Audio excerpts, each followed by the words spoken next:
teacher. What's your name and age? My name is Miss Eumind. I'm 57 years old. We need permission for recording the video and taking pictures of the interview and publishing the video. Yeah, you're permitted to do so. Okay, to begin with the questions. Does the school have a policy for waste management? If so, what is it? If not, why not? We do not have a regular policy for waste management, but yes, we have a policy for cleanliness of the school. School is cleaned thrice a day, 4 times a day. First, before the students can come in, then at the short break, after the short break, then after the lunch break, and lastly, when the students go home, that is after the school is over. Now, how is this cleanliness done? There are support staff that go to who are allotted classes. They go, they clean the place, and they leave it clean for the children for the next day. And what is the process of the waste being transported, the dry waste from the school to the waste dumping grounds? The dry waste, like every floor, they collect all the waste at one corner, and then the entire waste is taken to the gate where the cleanup truck comes, and the cleanup truck technically takes dry waste and wet waste.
Separate garbage at the moment?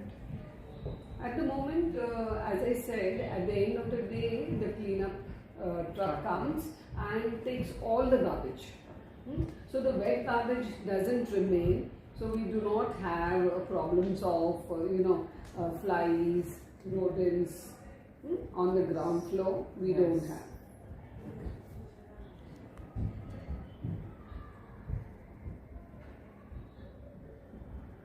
Is there a specific policy for plastic waste? I think as you answered, the bottle crushing machine, and also maybe... We also also insist that our children should not get water in those plastic bottles, but it's very convenient to just use and then bin the bottles. Yeah. Therefore, what we cannot actually stop our children, but we are trying to sensitize them that they should not be using plastic water bottles, so that they create less waste.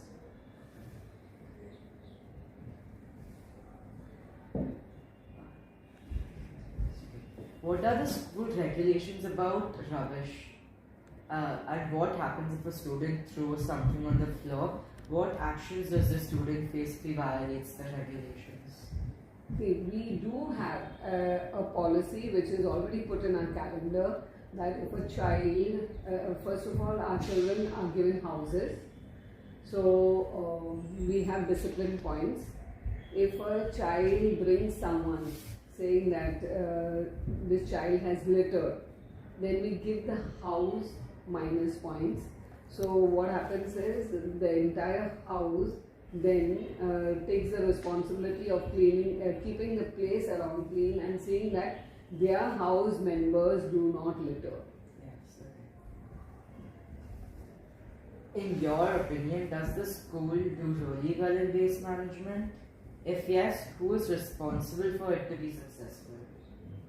I wouldn't say we are 100% successful. Yes, but I can say we are about 60% successful.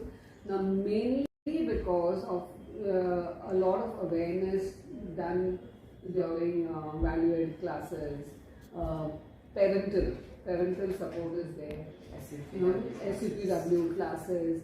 We try our level best to sensitize everyone, because at Mary's we don't only believe in academics. We want an all-round, person who is sensitive to the environment as well.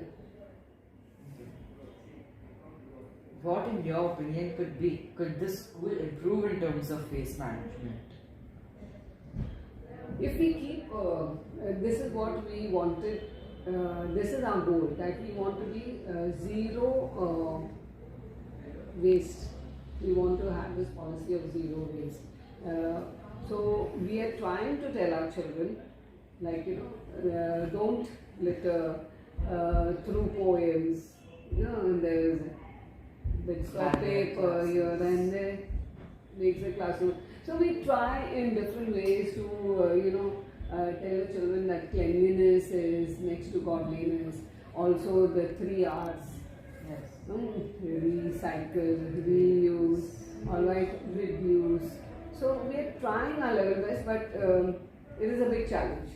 We are not going to get it this easily. So are the students taking initiative to help it towards this goal, or is it rather tougher for the teachers and the staff to implement this upon the students? It is very tough, because most of our children come from affluent background. So what happens is most of their work is done by their head. So they are in luxury. Yeah, they are always in luxury and they have someone to do it for them. Now this idea only if this idea changes, that each one takes responsibility for his or her own action, will we be at least 80% successful. But it is a challenge. There are a handful of, you can say about 20% of students who really go out of their way to do what the school has asked them to do. Yes. What in your opinion can be changed to the system to make it better? See, better is superlative degree, okay? So, we have to continue with the same policy. Policy may fail sometimes, yes, but we have to continue with the policy so that at the end of it we are successful. As I said, we are looking for zero waste. Let's see if we can But we don't have a structure put in place. What is something that's stopping us from advancing towards this goal? Like probably students not taking it seriously or something like that. What is something that's preventing us from moving towards this goal? It is just that the students are aware, but they are not prompt enough in the action. So the promptness is not there. When you are given an instruction, it really takes time for that instruction to seep into them. That's it. Thank you. And all the best. Good afternoon, teacher. May I ask you your name and age? My name is Miss Nicola Pereira and I am 28 years old. Okay, can we get permission for recording the video, taking photos of the video and publishing the outcome? Yes, you may. Okay. To start with the questions, is there a school policy on the use of paper? So at present there is no policy on the use of paper. However, there is a conscious effort being made by the management and the teachers to use less paper, and hence unlike previous years when we would have copies of the syllabus being printed and given to every student, now we are sending the syllabus via email and the syllabus book is not being printed any longer. Has the ICT technology contributed to the reduction of the use of paper in school? Yes, it has definitely contributed to the reduction of paper. So like I previously mentioned that the syllabus book is mailed to the students. Even the project details, worksheets, answer keys to the question paper and even the report card is now being sent online to the students. In that way the school is making an effort to reduce the use of paper. Does the school have a program of recycling paper? So previously we never had a program as such, but in the last academic year we have tied up with the NGO Global Green Resonance Foundation in order to keep in mind with the UN Sustainable Development Goals and also our Prime Minister's call for a clean India. So we've tied up with this NGO that helps us in recycling paper. So every Friday paper is collected from the classes and then sent to the recycling center. Now this waste paper is then used to make books, to make bookmarks, and these books are then donated to the schools that are to the students that are less privileged. How much paper waste is collected weekly? So in a week from the primary, the pre-primary and the secondary, on an average we collect around 10 to 12 kgs of paper waste. So during the academic year, last year when we started in 2022-23, we collected around 267.5 kgs. Whereas this academic year, right up till last Friday, the amount of paper waste that was given for recycling was 294.8 kgs. Do you see the students taking initiative in recycling paper instead of throwing paper in the trash? Yeah, I do see an effort being made by students because every class there is a box kept for the paper waste. So students, instead of throwing the paper into the dustbin, they collect all the waste paper and they put it over there, whether that could be in the form of the chart papers or posters or any kind of waste paper. They put it into the paper bin. Are there any future plans to advance in the management of waste paper? So in the next academic year, we do plan on taking waste management to the next level. So we will be collaborating again with the same NGO and we will be recycling plastic waste. We will also be having an electronic waste recycling as well as having beach cleanup drives in order to inculcate values such as saving the environment and making a difference to our planet. Okay, thank you so much.